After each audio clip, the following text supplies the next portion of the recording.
আমরা যে হোমস্টেতে আছি, কালকে রাত্রে সিমলাতে বরফ পড়েছে। আমরা মেলে ছিলাম, আমাদের বাড়ির পাশে। ছাদটার জায়গায় দেখাতে পাচ্ছি না, ছাদে বরফ পড়ে রয়েছে। ও, এটা দেখার খুব ইচ্ছে ছিল। স্নোফলসটা রাত্রে বুঝতে পারিনি, শুয়ে পড়েছিলাম। গাছের পাতায় পাতায় বরফ, এটা দেখে খুব ভালো লাগছে। আমরা মেলে ছিলাম, তখনই বরফ পড়তে শুরু করে। আমরা দৌড়ে দৌড়ে আসি। বুঝিনি তো ভালোবেসেছিলে এত কাছে এই দেখো ছাদে বরফ।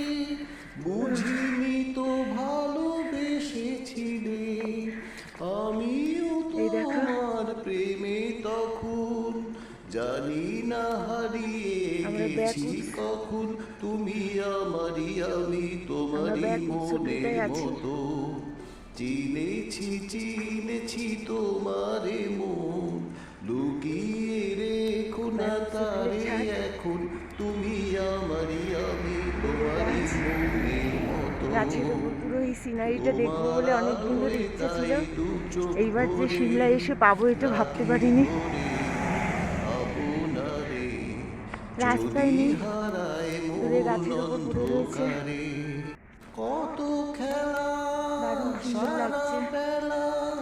কিছু রাখা তার কিছু ফেলা কত খেলা সারা বেলা কিছু রাখা তার কিছু। আমি ডিসেম্বরে এসেছিলামই এই কারণে যে এটা দেখতে ফিল করবো, ওই ঠান্ডাটা ফিল করবো আর দিলাম জীবন উপভোগ করবো। তুমি আমারই আমি তোমারই মনের মতো চিনেছি তোমারে মন লুকিয়ে রেখো না তারে এখন তুমি আমারই আমি তোমারই মনের মতো।